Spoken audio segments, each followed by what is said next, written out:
ધોરણ 11 સાયન્સ ભૌતિક વિજ્ઞાન ચેપ્ટર નંબર 6 કાર્ય ઉર્જા અને પાવર એમાં ઉદાહરણ નંબર 6.4 જોઈએ। લશ્કરી કવાયતમાં પોલીસ અધિકારી 50 ગ્રામ દળની બુલેટને 200 મીટર પર સેકન્ડની ઝડપે 2 સેન્ટીમીટર જાડાઈના નરમ પાટિયા તરફ છોડે છે।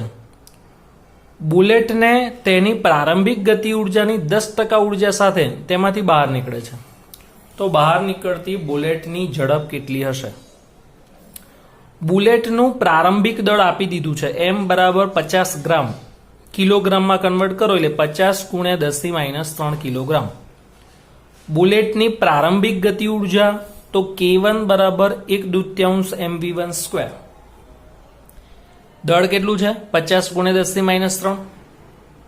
પ્રારંભિક વેગ આપેલો છે 200, 200 નો વર્ગ એટલે 40,000। 3 મીંડા કેન્સલ કરો, 50 × 40 એટલે 2000 ભાગ્યા 2 એટલે પ્રારંભિક ગતિ ઉર્જા આપણને 1000 જૂલ મળશે। હવે પ્રશ્ન એવો છે કે બુલેટ જ્યારે 2 સેન્ટીમીટર જાડાઈના બ્લોકમાંથી પાટિયામાંથી પસાર થાય ને ત્યારે તેની ગતિ ઉર્જા 10% થઈ જાય છે। 10% થઈ જાય છે મીન્સ 90% ઘટી જાય છે। આ સમજો, પાટિયામાંથી જ્યારે ગોળી પસાર થાય અથવા બુલેટ પસાર થાય ત્યારે એની ગતિ ઉર્જા 10% જેટલી થઈ જાય છે। 10% જેટલી થઈ જાય છે મીન્સ 90% ઘટી જાય છે, 90% જેટલી ઘટી જાય છે। તો આપણે શું લખીશું? બુલેટની અંતિમ ગતિ ઉર્જા k2 બરાબર k1 ના 10% થઈ જાય છે, એટલે 10% ઓફ k1 10% એટલે 10/100 ટકા છે એટલે 10/100। k1 એટલે 1000, 2 શૂન્ય કેન્સલ કરો, 10 × 10 એટલે 100, તો k2 બરાબર 100 જૂલ। પણ અંતિમ ગતિ ઉર્જા શું લખીશું? Half mv2²। આ v2 એ અંતિમ ઝડપ છે જે આપણે શોધવાની છે, ઇઝ ઇક્વલ ટુ 100। v2 ને સૂત્રનો કરતા બનાવો તો 2 ગુણાકારમાં જાય, m છેદમાં આવે, 2 ગુણાકારમાં m છેદમાં, m ની કિંમત તો અચળ જ રહેશે 50 × 10⁻³।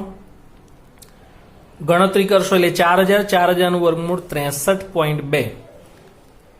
તો આમ ઝડપમાં થતો ઘટાડો લગભગ 68% છે। પ્રારંભિક ઝડપ કેટલી હતી? 200। કેવી રીતે શોધાય? તો આપણે ઘટાડો શોધીએ ને, પ્રારંભિક કેટલી છે? 200 છે, એમાંથી કેટલી થઈ ગઈ? 63 થઈ ગઈ, 63.2 એટલે આપણે એપ્રોક્સિમેટલી 63 ગણીએ તો એમાંથી જે તફાવત આવે 200 - 63.2/200 અને આની આપણે કેલ્ક્યુલેશન કરીએ તો આપણને 68% જેવો આન્સર મળે। ફરીથી બુલેટની પ્રારંભિક ગતિ ઉર્જા શોધીએ આપણે હાફ mv² પરથી। પછી 2 સેન્ટીમીટર જાડાઈના પાટિયામાંથી બહાર નીકળે છે તો ગતિ ઉર્જા 10% જેટલી થઈ જાય છે। તો આપણે સમીકરણ લખ્યું k2 બરાબર k1 ના 10% એટલે 100 મળ્યા। પછી k2 બરાબર હાફ mv2²। આ k2 એ અંતિમ ગતિ ઉર્જા છે અને v2 એ અંતિમ ઝડપ છે। એના પછીની થિયરી આપણે જોઈએ, ચલ બળ વડે થતું કાર્ય। ચલ બળ એટલે વેરિયેબલ ફોર્સ। ચલ બળ એટલે, ચલ એટલે વેરિયેબલ, વેરિયેબલ એટલે સતત બદલાતું જતું, અચળ એટલે જેનું મૂલ્ય બદલાય નહીં એને અચળ કહેવાય, ચલ એટલે સતત બદલાતું જતું। તો સૌપ્રથમ ચલ બળની વ્યાખ્યા આપણે જોઈએ। જે બળનું મૂલ્ય અથવા દિશા, જે બળનું મૂલ્ય અથવા દિશા સમય સાથે બદલાતું હોય, જે બળનું મૂલ્ય અથવા દિશા સમય સાથે બદલાતું હોય તો તેવા બળને આપણે ચલ બળ કહીએ છીએ। ચલ બળ વડે થતું કાર્ય, ચલ બળ વડે થતું સ્થાનાંતર એ આકૃતિમાં દર્શાવેલું છે। આકૃતિમાં બળ F વિરુદ્ધ સ્થાનાંતર x નો આલેખ દર્શાવેલો છે। બળ બદલાય, આપણે જો બળ બદલીએ તો સ્થાનાંતર બદલાવાનું જ છે, એટલે આપણે આ રીતે આલેખ દોરેલો છે। એ આલેખમાં આપણે એક આડછેદ ધાર્યો કે જે આડછેદ દરમિયાન બળ અચળ હોય અને એ આડછેદનું સ્થાનાંતર આપણે દર્શાવેલું છે ડેલ્ટા એક્સ.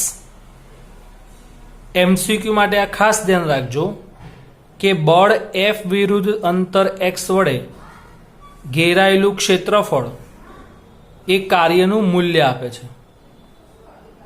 બળ એફ વિરુદ્ધ અંતર એક્સ વડે ઘેરાયેલું ક્ષેત્રફળ એ કાર્યનું મૂલ્ય આપે છે. તો આટલો જે આપણે આડછેદ ધાર્યો ડેલ્ટા એક્સ, એના વડે થયેલું કાર્ય કેટલું, એની ઉપર થયેલું કાર્ય કેટલું, તો delta W is equal to f into delta x. Sigma આપીએ, આવા ઘણા બધા આડછેદ આવશે ને, તો બધાનો સરવાળો કરીએ એટલે આપણે સિગ્મા લીધું. ક્યાંથી ક્યાં સુધી, તો એક્સઆઈ થી એક્સએફ સુધી. એક્સઆઈ મીન્સ પ્રારંભિક સ્થાન, એક્સએફ એટલે અંતિમ સ્થાન, આઈ ફોર ઇનિશિયલ એટલે પ્રારંભિક, એફ એટલે ફાઇનલ એટલે અંતિમ. તો આપણે લિમિટ લઈ લીધી, limit delta x tense two 0. Limit લેશો તો અહીંયા ઇન્ટિગ્રેશન થઈ જશે, સંકલન. તો ડબલ્યુ બરાબર સંકલન, સંકલન એટલે ભેગું કરવું, એક્સઆઈ થી એક્સએફ સુધી, એક્સઆઈ થી એક્સએફ સુધી, f into dx, f into dx. આ એફએક્સ નો મતલબ એવું થાય કે એક્સ એટલે પોઝિશન, એમ સ્થાન સાથે બળ બદલાય છે, એમ સ્થાન સાથે બળ બદલાય છે એટલે એફએક્સ ઇન્ટુ ડીએક્સ. ફરીથી જે બળનું મૂલ્ય અને દિશા બંને, જે બળનું મૂલ્ય અથવા દિશા સમય સાથે બદલાતા હોય તો તેવા બળને ચલ બળ કહીએ છીએ. બળ વિરુદ્ધ સ્થાનાંતર એક્સ વડે ઘેરાયેલા આડછેદનું ક્ષેત્રફળ, ઘેરાયેલું ક્ષેત્રફળ એ કાર્યનું મૂલ્ય આપે છે. ધારો કે ડેલ્ટા એક્સ દરમિયાન થતું કાર્ય ડેલ્ટા ડબલ્યુ છે, તો ડેલ્ટા ડબલ્યુ બરાબર F x into delta x. પછી બધા આડછેદનો સરવાળો કરીએ તો આપણે સિગ્મા લઈ લીધું, એક્સઆઈ થી એક્સએફ. લિમિટ લઈ લો તો આપણે ઇન્ટિગ્રેશન થઈ જશે, તો ડબલ્યુ બરાબર સંકલન એક્સઆઈ થી એક્સએફ એફ ઇન્ટુ ડીએક્સ. તો ધ્યાન રાખજો, એફ વિરુદ્ધ એક્સ નો આલેખ હોય અને ઘેરાયેલું ક્ષેત્રફળ હોય એ કાર્યનું મૂલ્ય દર્શાવશે. એના પછી ચલ બળ વડે કાર્ય ઉર્જા પ્રમેય. કાર્ય ઉર્જા પ્રમેયની થિયરી અગાઉ પણ ભણ્યા, પણ એ અચળ બળ વડે થતું કાર્ય હતું. આમાં ચલ બળ વડે થતું કાર્ય છે. એમ દળ ધરાવતા અને એક્સ અક્ષની દિશામાં વી જેટલા વેગથી, એમ દળ ધરાવતા અને ધન એક્સ અક્ષની દિશામાં વી જેટલા વેગથી ગતિ કરતા પદાર્થની ગતિ ઉર્જાનું સૂત્ર હાફ mv સ્ક્વેર, જે આપણે ભણી ગયા. આ સમીકરણનું ટીની સાપેક્ષે વિકલન કરવામાં આવે. હવે આ વિકલનમાં ખાસ ધ્યાન રાખજો, વિકલનની અંદર ખાસ ધ્યાન રાખજો, એમાં આપણે થોડું ડિસ્કશન કરી લઈએ વિકલનની અંદર. તો જો ડી બાય ડીટી હોય ને, ડી બાય ડીટી, અને અહીંયા ટી ક્યુબ હોય તો આપણે શું કરતા હતા, વિકલન 3t સ્ક્વેર, 3t સ્ક્વેર. પણ હવે જોજો, હું થોડુંક અહીંયા ચેન્જ કરું, અહીંયા એક્સ કરી નાખું. આનો મતલબ શું થયો, વિકલન થયું કોનું, ટી ક્યુબનું. વિકલન થયું કોનું, ટી ક્યુબનું. કોની સાપેક્ષે વિકલન થયું, ટીની સાપેક્ષે વિકલન થયું. આમાં વિકલન કોનું કરવાનું છે, ટી ક્યુબનું, પણ કોની સાપેક્ષે, એક્સની સાપેક્ષે. તો ટી ક્યુબનું વિકલન થાય 3t square into dt by dx. એટલે કેવી રીતે યાદ રાખવાનું, ઘાત આગળ લાવવાની, એક ઘાત ઓછી કરવાની અને ઘાત વગરના પદનું ફરી પાછું વિકલન. ઘાત આગળ લાવવાની, એક ઘાત ઓછી કરવાની અને ઘાત વગરના પદનું ફરી પાછું વિકલન. તમે એમ કહો સાહેબ આમાં કેમ ના થયું, તો આમાં બી એવું થાય. 3t સ્ક્વેર, ઘાત આગળ લાવવાની, એક ઘાત ઓછી, ઘાત વગરના પદનું ફરી પાછું વિકલન. પણ અહીંયા બંને પ્રાચલો સરખા છે, ટીટી, એટલે ડીટી ડીટી છે ને કેન્સલ થઈ જાય, માટે વિકલન 3t સ્ક્વેર જ આવે. પણ અહીંયા બંને પ્રાચલો જુદા જુદા છે, એક્સ અને ટી, તો પછી આ રીતે કરવું પડે. બીજું એક્ઝામ્પલ,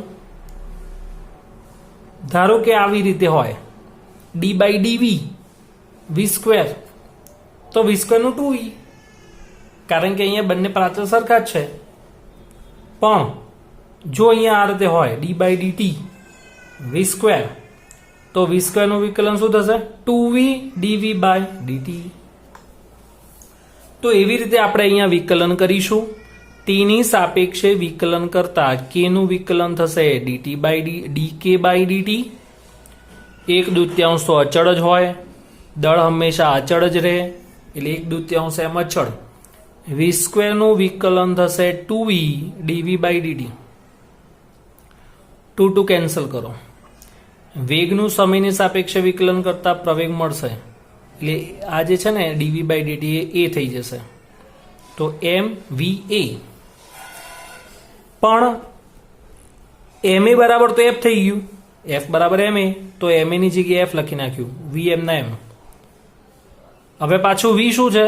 તો વેગ એટલે dx બાય dt, એવું આપણે ત્રીજા ચેપ્ટરમાં ભણ્યા. તો v ની જગ્યાએ dx બાય dt, એટલે dx dt કેન્સલ થઈ જશે. તો વધશે શું? dk બરાબર f dx. બે બાજુ સંકલન કરી નાખો. dk નું સંકલન k થાય, dx નું સંકલન x થાય. જ્યારે xi પ્રારંભિક સ્થાન હોય ત્યારે પ્રારંભિક ગતિ ઉર્જા ki, અંતિમ સ્થાન kf હોય ત્યારે અંતિમ ગતિ ઉર્જા kf. અપર માઇનસ લોઅર એટલે આ ફાઇનલ કાઇનેટિક એનર્જી, આ ઇનિશિયલ કાઇનેટિક એનર્જી. પ્રારંભિક ગતિ ઉર્જા, અંતિમ ગતિ ઉર્જા માઇનસ પ્રારંભિક ગતિ ઉર્જા, એ તો ગતિ ઉર્જામાં થતો ફેરફાર થાય એટલે ડેલ્ટા કે. અને આ અંતિમ સ્થાન માઇનસ પ્રારંભિક સ્થાન, એ તો સ્થાનાંતર થઈ જાય વ્યાખ્યા પ્રમાણે, સ્થાનમાં થતો ફેરફાર. તો xf માઇનસ xi બરાબર d થઈ જશે, અને f ઇન્ટુ d બરાબર w. તો આપણને સૂત્ર મળી ગયું પાછું, w બરાબર ડેલ્ટા કે બરાબર kf minus ki equal to ગતિ ઉર્જામાં થતો ફેરફાર. ફરીથી m દળ ધરાવતા અને x અક્ષની દિશામાં v જેટલા વેગથી ગતિ કરે તો એ પદાર્થની ગતિ ઉર્જાનું સૂત્ર હાફ mv સ્ક્વેર. પછી t ની સાપેક્ષે વિકલન કર્યું એટલે dk બાય dt, 1/2 એમ અચળ. v સ્ક્વેરનું વિકલન 2v dv બાય dt, વિકલનમાં ધ્યાન રાખજો. પણ વેગનું વિકલન કરો એટલે પ્રવેગ થઈ જાય. દળ અને પ્રવેગનો ગુણાકાર એટલે f થઈ ગયું, એટલે mass m into a equal to f, vm ના m. પછી વેગની જગ્યાએ લખવાનું dx by dt, dt cancel કરો, સંકલન લઈ લો, અપર માઇનસ લોઅર કરો, dk નું સંકલન k થાય, dx નું x થાય. તો આપણને છેલ્લે સૂત્ર મળશે w બરાબર ડેલ્ટા k ઇક્વલ ટુ ગતિ ઉર્જામાં થતો ફેરફાર. આમ ચલિત બળ વડે કાર્ય ઉર્જા પ્રમેય સાબિત થયું.